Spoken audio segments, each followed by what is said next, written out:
Hello, boys, girls, and take a line in between. This will be what if Jacob was Jason Voorhees. Jason Voorhees. Basically, vengeful spirit who's going to murder people who wronged him. So let's start with the horrifying side of a 6.5-year-old Izuku. Bako is jokingly pushing Izuku and he lets out an explosion for a little bit of an extra oomph. But Izuku's leg hits one of the support beams that was kind of, up, as his leg is broken. As he's in the water struggling, as he slowly slips out of consciousness, as the bubbles start to, not be there anymore, and Izuku's dead. Bakugo and his goons are horrified, as they twist the story saying that Izuku had cramps, and Bago and his goons tried to save him, but it was too late.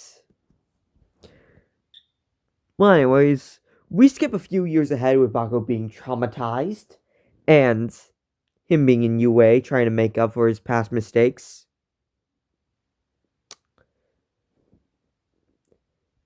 And, yeah, now we go with Izuku. He wakes up. Noticeably older. You see, how do I put this? At the time, he was wearing jeans, a shirt, his green jacket, his red shoes, and an All Might mask that slowly faded over time. And kind of cracked. Point is, he gets up, looks around, sees a generally abandoned camp area as he simply walks and looks into a broken shard of glass. As he sees his reflection with the mask on his face. As his one eye being visible.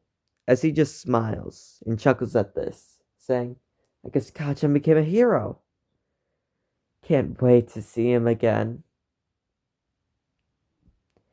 As he grabs a rusted old machete, as he says, well, I'll be waiting. As we just skipped straight towards the UA summer camp. As soon as Bako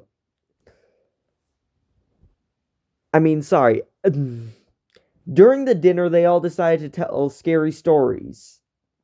And Aizawa drops the bomb of that a child died in an abandoned camp area a few years ago. Just casually saying, oh yeah, you mean the kid who died like a few years ago on that abandoned camp area, not so far from here. I mean, seriously, who would believe that? As Bago kind of tenses up at this, as he just holds his drink and looks into the forest in the direction of the camp, as he sees a hint of green, as it's quickly disappeared. So anyways, the next day after the training at night, they're given a little bit of free time. And they all decide to go to said abandoned camp area.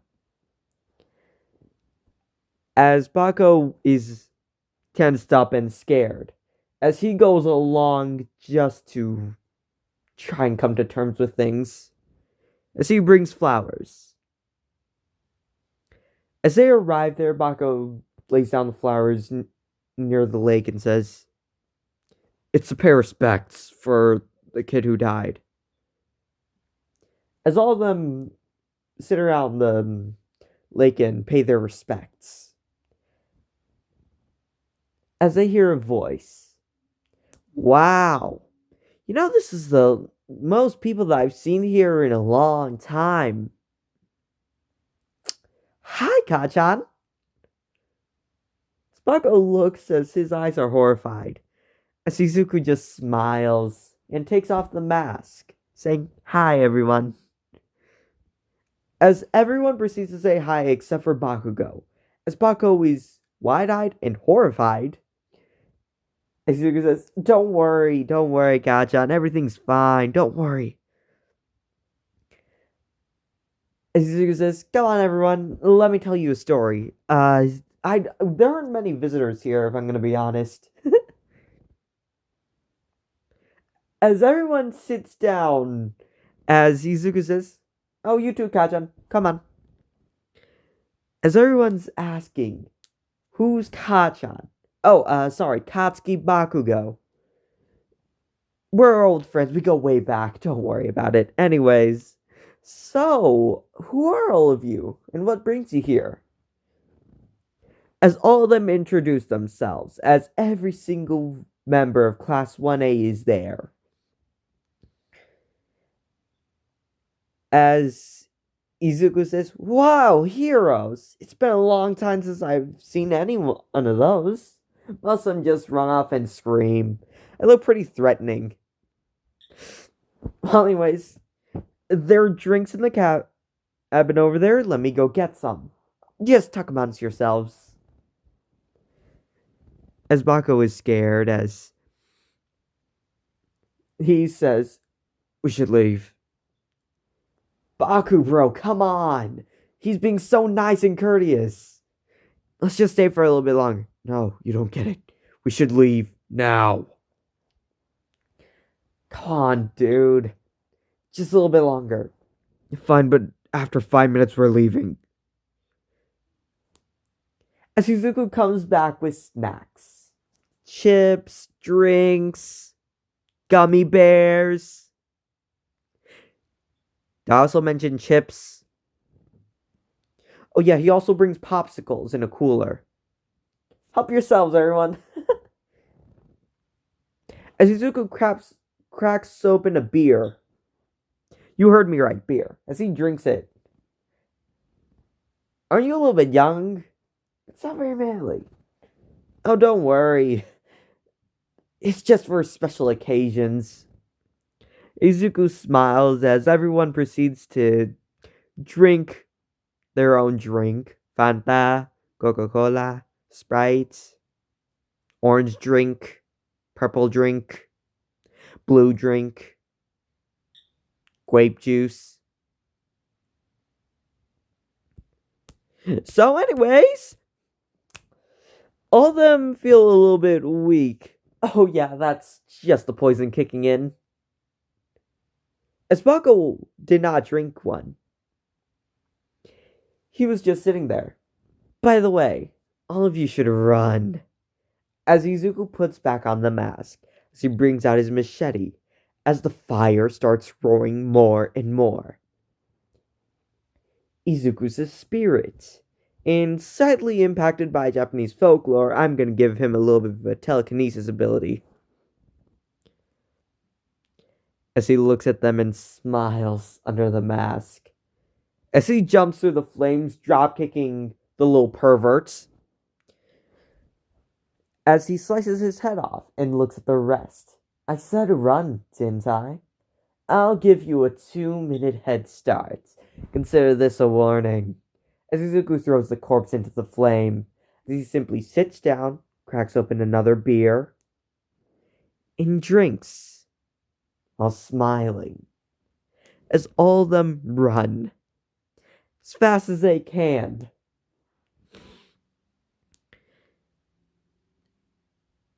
As it took them an hour to get there on foot, and that was while walking. If I can remember correctly, Jason Voorhees'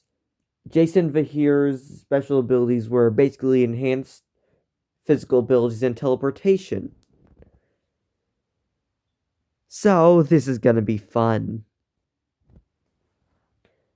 As Bako's running with Kirishima and Ida and most of the class, back as one of them gets caught in a trap. as 2 minutes have already passed, as they can hear Izuku whistling, just walking calmly, looking at them. As they make eye contact, Ida runs in, head first kicking Izuku's mask off, with Izuku grabbing onto his leg as Ida activates his Recipro Burst. Izuku says, "That has a little kick into it. Congratulations. But no offense, you're not strong enough for this," as Izuku squeezes onto Ida's shin. As everyone can hear a crunch, Izuku brings up his machete as he slices off Ida's legs. Gonna need a tetanus shot after that, Speedy. Oh, sorry. Should I call you Stumpy? I'll deal with you later. You're not necessarily a bad person. I just want revenge. Izuku calmly walks towards them, saying, "All you need to do is hand me Kachan. I'll skin him alive, then kill him. Then I'll let you all leave. Scot-free." As all of them unanimously say no. It's hard killing good people, but not necessarily impossible. As Izuku says, "As a courtesy, I'll give you an extra minute while I kill Stumpy over here. I'd like to talk." As Izuku proceeds to talk with Ida as he's sharpening his machete.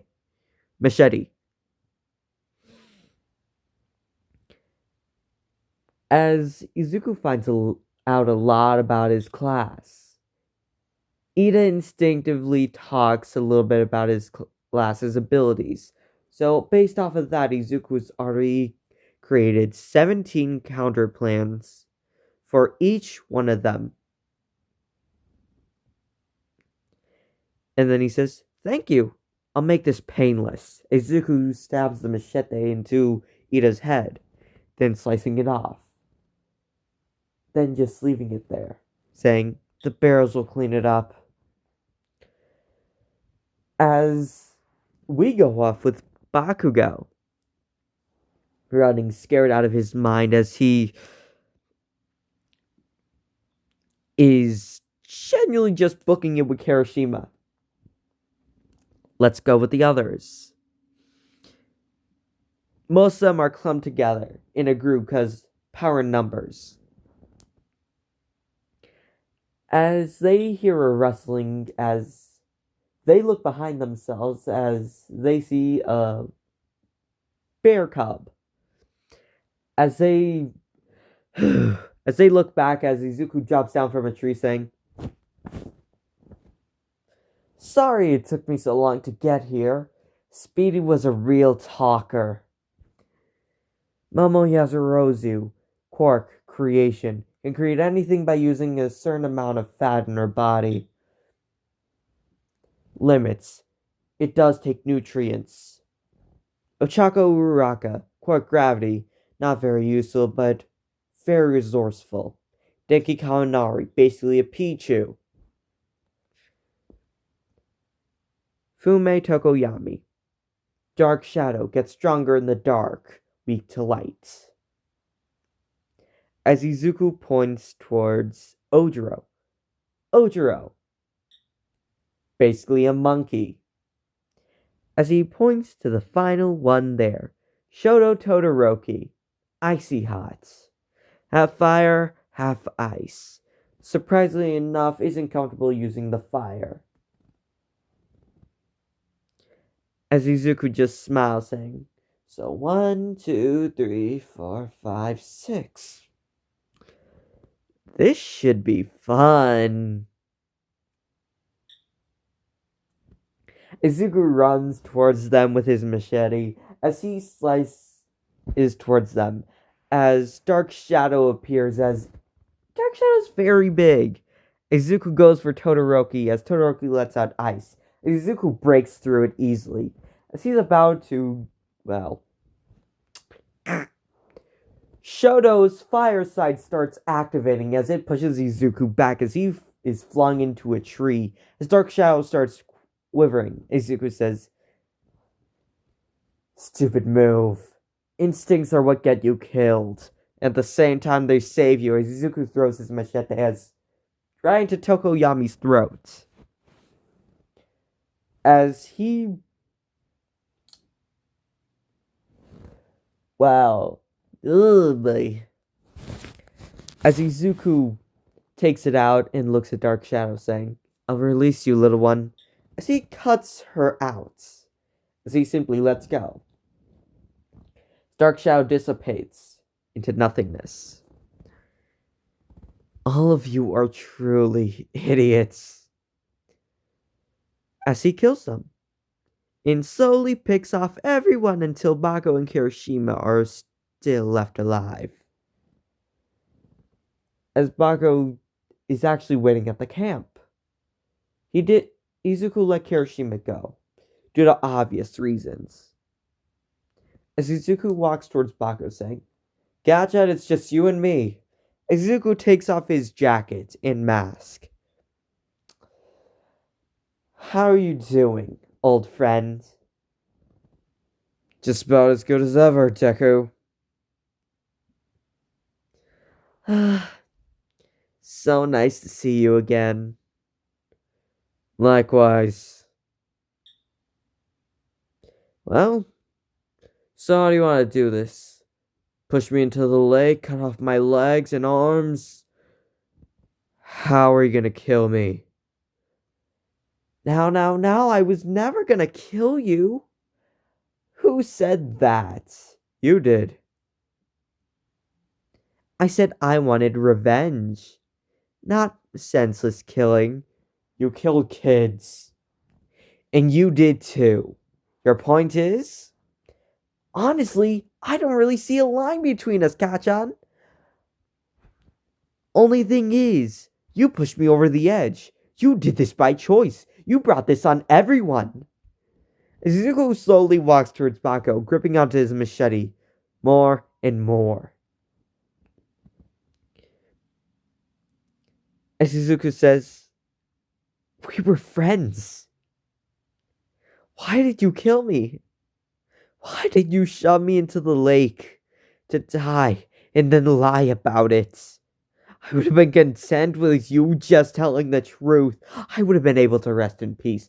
I would have been able to sleep." Sparko says, "I was a dumb kid. What could I say? Right now I'm here to repent. Kill me. Do whatever you want to me. I'm fine with it. I'm okay. For once in my life, I'm not gonna hurt you."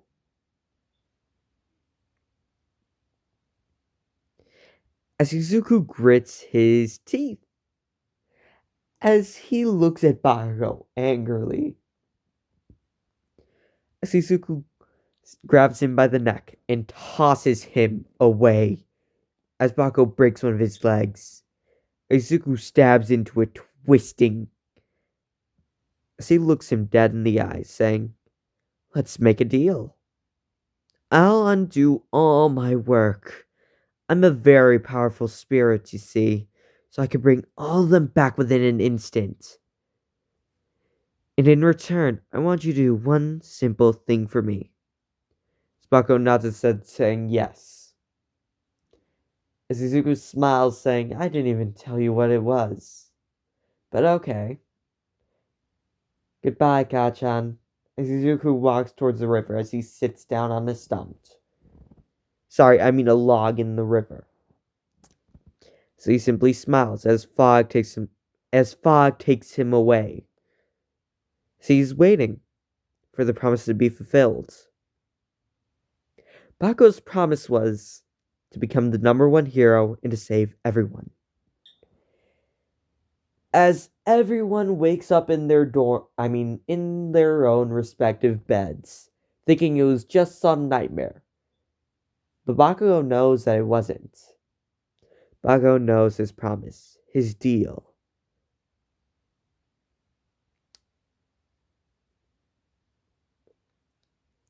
So, Izuku will still live on as long as Bakuro is, well, you know what I mean. He'll make sure the Bakuro becomes the number one hero or pay the consequences. Okay, bye.